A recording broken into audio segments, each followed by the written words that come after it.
क्या बताते हैं कि सत्संग में आने के बाद भी ये मन इधर उधर की सोच में ज्यादा ही उलझा रहता है। उसको याद दिला जाता है कि इस काया का गर्व न करिए, भाई के काला के गोरा रे। ये जो मिट्टी का बना हुआ, ये 5 तत्वों से बना हुआ पुतला है, इसके अंदर झांक कर जरा सा देखें तो ये कुछ भी वस्तु नहीं है। इसकी शरीर की नाड़ियों में खून घूम रहा है, रक्त चल रहा है, मांस हड्डियों के ऊपर मांस लपेट रखा है, अंदर शरीर में थूक, टट्टी, पेशाब और सारा गंध भरा पड़ा है। हमारे शरीर की क्या स्थिति है? जैसे आपने एक्सीडेंट के अंदर कोई कुत्ता मरा हुआ देखा और रोड के ऊपर, उसकी आंत कितनी दूर तक बिखरी पड़ी होती है, उसके अंदर से टट्टी और पेशाब उसका अलग से पड़ा होता है, और शेष शरीर का जो मांस, हड्डी और चाम तो इधर उधर सड़क के चिपका हुआ होता है। तो उससे अपने शरीर की तुलना कर लेना बिल्कुल अंतर नहीं। इस भगवान ने इसके ऊपर सब ये कुछ अंदर भर कर और ऊपर ये पालिश कर रखी है। किसी का काली पालिश है, किसी का गोरी है, अंदर सेम मटेरियल है। तो यहां बताते हैं इस काया का गर्व न करियो, के काला के गोरा रे। इस काया का गर्व न करियो, के काला के गोरा रे। भाई बिना भजन कछु काम न आवे चाहे, एत्र छिड़को चार ओरा रे। बिना भजन कछु काम न आवे चाहे, भजन कछु काम न आवे चाहे, इतर छिड़को चार ओरा रे। इस शरीर के ऊपर कितना तो बढ़िया पाउडर छिड़क लो, कितना सुगंधित वस्तु तेल इसका मालिश कर लो, कोई बात नहीं। भाई सफाई शरीर की आवश्यक होती है, नहाना है, साबुन ला लो, वो बात अच्छी है। लेकिन भगवान नहीं भजा, परमात्मा को याद नहीं किया, तो इस मिट्टी का कोई लाभ नहीं, ये व्यर्थ है। फिर हम दूसरा गर्व करते हैं, गर्व में कार हो जाए, कोठी हो जाए। पहले घोड़े, आज तक तो कार, पहले घोड़ा जिसके घर में होता था एक रिच मैन माना जाता था, वो एक साहूकार व्यक्ति माना जाता था। जैसे आज जिसके घर में कार हो वो धनी व्यक्ति मान लिया जाता है। तो परमात्मा बताते हैं कि इस माया का गर्व ना करियो, के हाथी के घोड़ा रे। और जोड़ जोड़ जब बहुत बिटोड़ा, लाखों और करोड़ा रे। अब परमात्मा के नाम बिना यह जोड़ा जड़ा धन ऐसे व्यर्थ हो जाता है। कैसे? एक समय की बात है, अब देखो पुण्यात्माओं, जो हमारे अनुयायी हैं, जब से इस दास को आज्ञा हुई है परमात्मा की महिमा गुणगान करने की, उसी समय से सत्संग सुनते हुए आ रहे हैं। और सत्संग में वही बातें होती हैं जो प्रभु की महिमा की प्रतिदिन गाई और सुनाई जाती है। उन्हीं को बार बार सुनाया जाता है, उन्हीं के विषय में आपको प्रेरित किया जाता है, सावधान किया जाता है और परिचित कराया जाता है प्रभु की महिमा से। तो आपको प्रति बार, जितनी बार भी आप सत्संग सुनते हो और परमात्मा की महिमा कथाओं के माध्यम से सुनाई जाती है, यदि आपको वो अच्छी लगती है तो आप बहुत ही अच्छी भक्ति कर रहे हो, आपके अंदर परमात्मा की चाह है। अन्यथा क्या हो जाता है, जैसे हम प्रतिदिन खाना खाते हैं, रोटी आटा वही होता है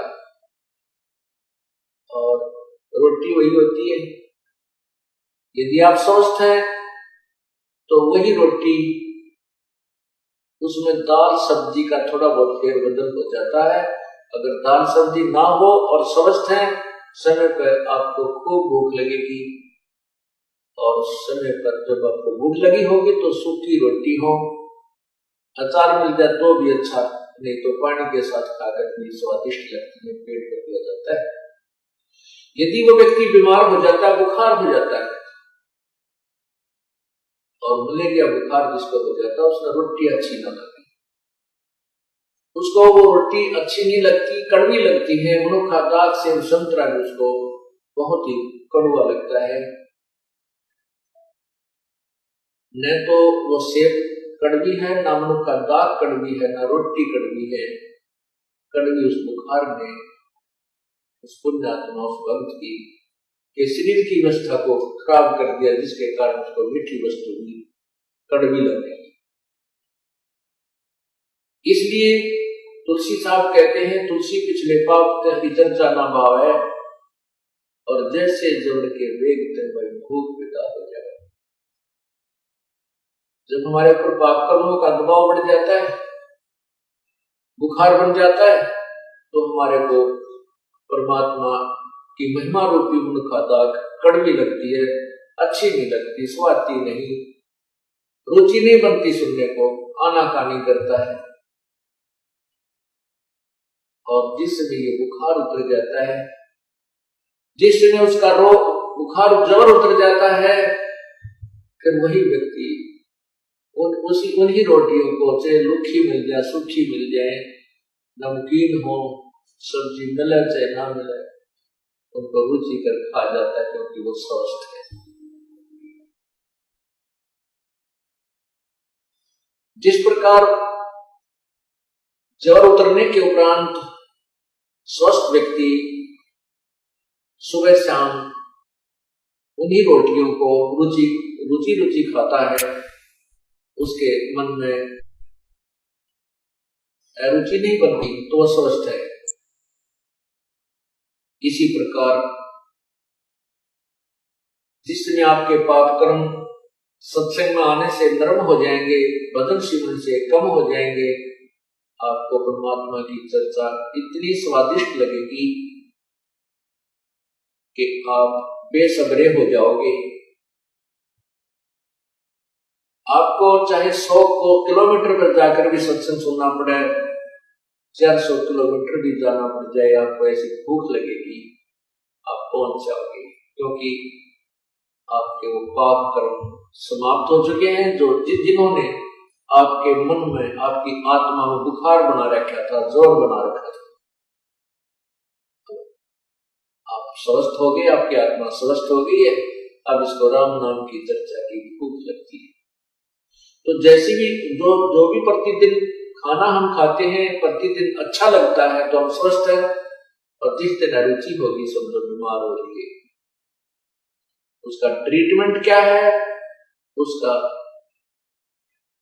उपचार क्या है? उपचार यही है कि उस रोग को खत्म करने के लिए कड़वी गोलियां ही खानी पड़ती है। गोलियां, दवाई, औषधि कड़वी होती है, और चाहे रुचि ना हो औषधि खाने की, कड़वी भी लगती हो, खानी ही पड़ती है। और कड़वी औषधि खाने से रोग कट जाता है।